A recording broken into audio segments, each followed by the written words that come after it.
Ryan Jarrell here for MMA News, and I'm excited to have my next guest on the show. It's Mario Bautista, who's got another big fight, this time January the 13th at UFC Vegas 83 when he takes on Ricky Simone. Mario, how are you? I'm doing good. Thank you. Good to have you back, man. Last time we saw you in action, obviously in Boston, UFC 292. That was in August, middle of August. What has life been like for you since? Oh, just back to my regular schedule, training, doing little vacations here and there, going camping, spending time with the family. But for the most part, yeah, just back to the regular schedule of training. How quickly do you get back into the gym after a tough fight like that? Do you take a week or two off? What's normally the routine? It depends on, how I'm feeling. If it's a quick one, I'll probably be back in there uh, that following week, and then I'll plan my vacation after the fight. I know most guys they plan their vacations before their fights. I don't like to do that. You just never know how you're gonna feel afterwards. So I kind of wait till afterwards and then make a vacation maybe 2 weeks after that or so. Okay, fair enough. Well, that was a tough fight with Damon. Us talk about it a little bit. You got the UD win, and obviously, you were supposed to fight former champion Cody Garbrandt, who's got a very different style than Blackshear does, who's very grappling, wrestling heavy. What were the takeaways? What were the surprises that maybe you experienced in that fight? Uh, just I wasn't really surprised. I knew it'd be a tough fight. If anything, it would just be, Blackshear's kind of like size and kind of strength, and even on the wrestling, his defense, he's very tall, so he's very hard to get to the mat. But on that, like I said, it didn't really surprise me. I just knew he'd fade towards the end, and that's kind of what I was game planning for. So I think a lot of people would agree that you'd probably give the first round to him, and then you won two and three. That's pretty much what you expected to him to kind of fade and you to take over late as the fight progressed. Yeah, I kind of knew he'd kind of start out hot, and he does in the fights that I've seen. And then, like I said, towards the end, he fades. And I'm kind of the opposite. I'm kind of a slow starter, it seems, and then I kind of build up towards the end of the fight. So the big deciding factor was going to be that second round for sure. So, but I felt like I did enough to win the fight for sure. Did you feel real confident before the judges gave their decision? Because I guess you never really know with what they're looking at. You see a lot of decisions that people agree, disagree with, or agree with. You just never know. What did you think in your team? No, I felt that I was gonna get a split decision as soon as the fight was over. I knew it was close, but like I said, I figured I get the split decision. But then once it said unanimous, I knew things were gonna get a little weird. So yeah, like I said, I was pretty confident that I would get the split. So I guess it's probably not surprising some of the people that would say Damon won, that maybe you expected to hear some of that, thinking that you won via split. Yeah, and I think that what made it worse too was the fact that it was a unanimous. If it was a split decision, maybe I wouldn't get so much heat for it. But it is what it is. It's a W, and like I said, towards the end of the fight, you could definitely see who wanted it more and who wanted to win more. So that's what I feel about it. Mm-hmm. Yeah, no doubt. And obviously with this being in Boston, such a big pay-per-view event. How did that feel for you to compete on such a big stage with all the MMA eyes on you across the whole world? Oh no, it felt good. No added pressure or anything. It just felt good to get some recognition. Sean was right there, hyping me up as well. But it's definitely something I've planned for. I just needed to get put into those situations to see how I'll deal with it. And I felt fine. It just felt like any other regular fight to me. So I felt pretty good. I know the people up here in New England, they can cuss and get really after it as far as the drinking goes. Did you hear anything? What were the fans like in attendance? What was just the energy like in the arena? Oh man, it was super loud in there. It was definitely a cool experience to hear those guys after the fights, even outside the venue itself. Just the fans were pretty crazy, and it was pretty fun. I haven't seen any fans like that lately, so I really liked it. They gave you plenty of love, right? They weren't giving you a hard time. They were giving you some support, right? Oh yeah, they definitely were, especially the Sean fans. So they came from the woodworks. They were cheering me on. So it was pretty funny to see the pink haired guys cheering me on. Did it affect you at all, with the short notice replacement, preparing for one style versus, getting another one come fight night? I mean, you're a mixed martial artist. You train every discipline. So you have to be ready no matter where the fight goes. But how difficult is that when you kind of get thrown a curveball last minute? Um, it was a little difficult, game planning for it. That was the easy part. I have all like the tools to kind of adjust, but it's the conditioning for that adjustment. That's where I kind of felt like I was lacking. Say if I fight Blackshear again, obviously do a lot more wrestling. No, it's going to be wrestling heavy, and so that was kind of like the curveball that that got me a little bit. Gotcha. Let's talk about Sean O'Malley a little bit, shall we? He's the new bantamweight champion. He beats Aljo there at UFC Boston to win the title. I got to be honest with you, man. I thought that Sterling was gonna win that fight. I guess I was a little bit late to the O'Malley, train, but I'm here now. He proved a lot of people wrong, and he looks like he could be a champion for a while. I mean, I'm sure you weren't surprised as his teammate, but like, what did you think you were going to see going into that fight against former champion Sterling? I knew, the best chance Sean had would be on the feet. The thing was this camp not obviously not get taken down. So as soon as he defended that first takedown, man, I knew Sean was going to win. If he could defend the first takedown of Aljo, you're going to be defending all night. So I thought Sean would get a later knockout, but the second round, I still wasn't surprised that he finished him. And he's such a unique bantamweight with his height and his reach. How difficult is it to fight someone like that that's tall and long? I mean, you get to spar with them from time to time, right? So what is that like? How hard is it to kind of get on the inside with someone who's such a unique striker like O'Malley? Yeah, the height and reach definitely adds to it, but it's his timing that's really good. That's where he shines. His timing, finding openings, baiting you in. Those little things. That's what makes him great in there. So and luckily we have him on our team. That's something we get to work on. He's obviously the best in the world at it. So to have him to be able to work with that and be ready for maybe Sandhagen again, it's definitely a plus on our team. And it seems like Cheeto might get the next shot at O'Malley for the title. Do you think that's the rightful next guy in line? Who do you feel like if you were the matchmaker would get the next shot?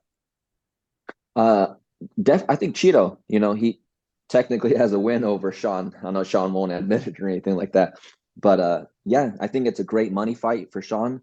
Cheeto, he looked good in his last fight. Didn't look great, haven't seen him really get better. So I think for Sean, I think this might be the time to get that revenge. Yeah, get that one back. Obviously, the bantamweight division is so deep. There's so many killers outside of the top 15, not even just in the top 15 or top five. When you look at who could be the toughest competition for O'Malley and then his next few fights. Let's say he gets past Cheeto, which a lot of people feel like he will. You got guys like Marab in the wings waiting, Cejudo. You mentioned Sandhagen. Is there one guy that you feel like could test him the most or kind of give him the most difficult fight? Um, I think it might be a toss up between Marab and Sandhagen. You got Marab's, he's relentless with his wrestling. He's not going to stop. He's going to keep fighting. So that'd be a challenge. Not saying Sean wouldn't finish him or anything like that. And then also you have Sandhagen in the striking. And then, you see Sandhagen doing a little bit more wrestling, adding a little bit more to his game. So, like I said, it'd be a toss up between those two. Yeah, I think I'd have to agree. One last thing about UFC 292, I wanted to circle back to you. Was it disappointing to not get to fight former champion Cody Garbrandt? Because that must have been almost like a bucket list thing, right? As a fighter, this guy's the former champion. To be able to go in there, compete against him, and hopefully get a win. Was that disappointing just for you? Yeah, it definitely was, and just the timing of it the week before the fight is just something I couldn't hang my head on for too long. It was just about a day. I was pretty bummed out for the reasons you're saying, a former champion, like that's someone I've seen, growing up, make his run through the UFC, and there was my chance to fight him. So like I said, I didn't hang myself up on it too much. Move forward, and you never know. There's plenty of guys like that in front of me, so maybe I'll get my chance again. Yeah. And I mean, obviously, if you do beat Ricky Simone here, I think you're going to be fighting ahead of where Garbrandt would be in the rankings. So that fight might not ever come to fruition if you get this win. Am I right? Yeah, not unless he gets some crazy, couple knockouts and jumps me. And even if he was behind me, I would still take that fight. So I don't know. We'll see how his career goes. Okay. All right. I love it, man. Let me get some fight picks from you, right? There's a lot of great matchups around the corner. Let's start with the rematch for the 155 title. Makachev Oliveira 2. I mean, for me personally, I want to go with Dubronx. I want to, go with Oliveira, but my head is telling me you can't bet against this guy Makachev. What do you think we're going to see here in this title fight? I don't know. I think I had Oliveira in the last one, and I'm just going to go with Oliveira again. I hope he could just make the adjustments, figure out whatever he needs to, and get that win. So I'm gonna go Oliveira. Okay. Do you think he submits him? I think I see more of a knockout. I think so. So I think that'd be his best way to win. I don't know if he could submit him, but Oliveira can knock people out. So Yeah. I think that'd be his best chance. That sure would make the 155 division even more exciting if he does Oh, dethrone Makachev. it'd get Um, crazy. Yeah. right now, the heavyweight title is on the line in November. John Jones, former champ Stipe Miocic. I just from my point of view, I get it. Like if I was a betting man, I bet on Jones, right? I mean, he's never technically lost. No one's really beat him. I mean, you could the Matt Hamill thing, throw that out the window. But Mm-hmm. I think Stipe is getting disrespected a little bit here because he's a great wrestler. He's got great wrestling defense. And if this stays on the feet, he's got the power to potentially clip Jones and, maybe get a win. And again, this is only Jones, what, the third fight at heavyweight now. And he took down Gone, didn't stand with him and did the smart thing. Do you think that there's a chance here that we could see an upset and Miocic, the 40-year-old, beat John Jones? Uh, it's a possibility. Anything can happen, but I don't know. When's the last time Stipe's fought? I It's been a think it's minute. been a while. It's been a long time. So my gut just tells me to go with Jones in this one. I think he's just going to be very cautious in there and the game plan well. I think he'll get the job done. Okay, I think that's a smart bet. Fast Yeah. forward to December, you got the 170 title and the 125ers battling for the title there. Covington versus Leon, and then Brandon Royval and Alexander Pantoja. Give me your winners for those two title fights. Um, I'm gonna go for I think Leon. I think Leon. He's fought Kamaru beforehand, so I think he has good wrestling defense against Covington.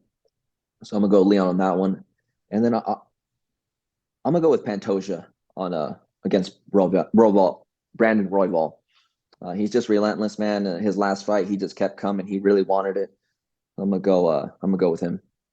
Is there one fight happening here in the remainder of the year that you're looking forward to more than any of the others? I think that Makachev and Oliveira fight. That's I'm really excited for that one. Those are two really great fighters. Stylistically, it's a fun fight, so I can't wait for that one.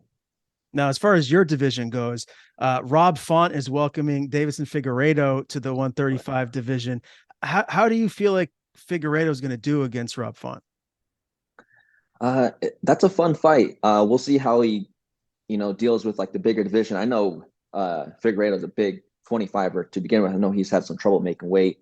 So I don't know. We'll see after this fight how he does, and that'll kind of see how he does against the rest of the division. Really intriguing fight. One last one I want to get your thoughts on: Adrian Yanez and Jonathan Martinez. Who's your winner there? That's a fun one.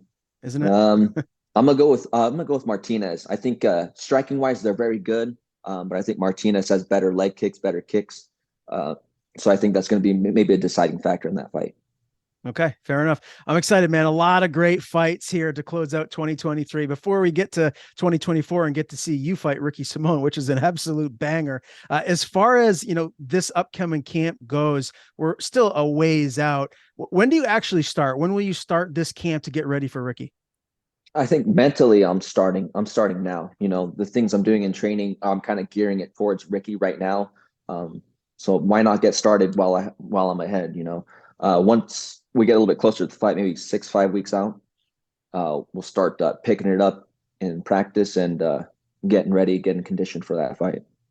And obviously, Simone's a guy. He's got a lot of power. He's athletic. He's a very dynamic striker. When you look at him and what he brings to the table, what kind of a game plan do you think he's going to try and implement against you? I think he's going to be a little bit more wrestling heavy. He's definitely a grinder, so my game plan is going to be, to avoid those situations and maybe kind of follow along like the Song Yadong game plan. So that's kind of the kind of blueprint that I'm working for. And with this being a UFC Vegas card at the Apex, this seems like it could be the main event. Have you been told, is this the main event, or have they not decided that yet? I'm not sure. I don't think we'd be the main event. I haven't heard anything. I think they would have told me by now, but no, I haven't heard anything. You're definitely going to be on the main card. I would be surprised if you weren't at least the co-main. Yeah, definitely main card for sure. I haven't heard of any other fights being announced. I think Marcus McGee versus the kid from CSW, and then so that's all the fights I've heard that are gonna happen on that card. Is this the right time frame in between your last fight and your next one? Or would you have preferred to fight, maybe in December? No, this is a good time frame. I think the closer I get to the top 15, and even while I'm in there, these next few fights, I'm really gonna have to take my time and take the right fights that will get me to the top as fast as possible. Mm-hmm. And as far as camp goes, once you do dive in, do you think that you're going to have specific training partners that will replicate what Ricky Simone does to help get you ready for him? Oh yeah, just like any other fight, you try to get the guys that kind of mimic him or that can to the best of their ability, and you work from there, and then fight night, you'll be ready. Do you feel like this could be maybe the toughest fight that you've had in the UFC? Yes, I think your next fight, it will be your toughest fight. So that's kind of like the mindset I go into every fight. Next one's going to get harder. It's going to get harder, and you just got to keep up with the training. But let's stylistically, do you think that you fought someone tougher for what you bring to the table versus his style? Uh, I think I think the closest fight I've had to maybe that would be against Miles Johns. So the kind of training I did, short, stocky wrestler, powerful. And I did well in that fight. So, um, but then also again, he didn't really wrestle me. So yeah, on paper, this is my toughest fight.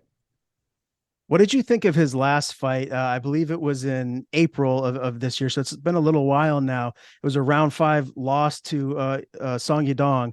Did you take anything from that fight? What were your overall impressions of what Ricky did?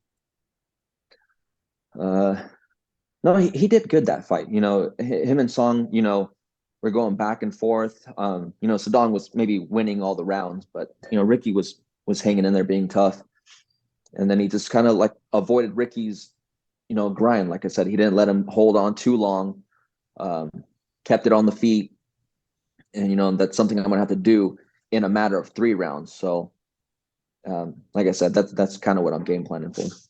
So do you feel like this could be very similar to the Blackshear fight where you got to kind of weather an early storm? He's going to try and, get you down to the ground, and then you can come on strong late in rounds 2 and 3? If it does go that far, yeah, like I said, he's going to come out hot, but I'll be prepared for it. It's not going to be a surprise that what he's going to try to do. So we'll be ready for it. Like I said, we've had some good game plans against guys similar to his style, and I really love this fight. So I'm excited for it. Ultimately, what's your prediction? How do you get your hand raised? I I'm going to try to get a finish for sure, finish or a decision. So either way, I'm getting my hand raised. I love it, man. And as far as 2024 goals for next year, it's right around the corner. Obviously, cracking that top 15, moving into the top 10, getting close to a title shot. Where do you feel like you're going to be this time next year? I think we're going to be talking about who I'm going to fight, maybe like in the top 5, what matches I'm going to be taking to get to the top there. So I think we'll be talking around who I'm going to be fighting in the top 5. Can't wait to see it, man. I always like watching you compete, Mario. Congrats again on your last win. Looking forward to this fight with Ricky Simone again, January 13th, UFC Vegas 83. Always great talking to you, bud. Before we do sign off, I want to give you the floor. If there's anyone you want to thank, anything you want to plug, floor is yours. Yeah, just want to thank the MMA Lab and then Iridium Sports Agency, and then also you for doing this interview.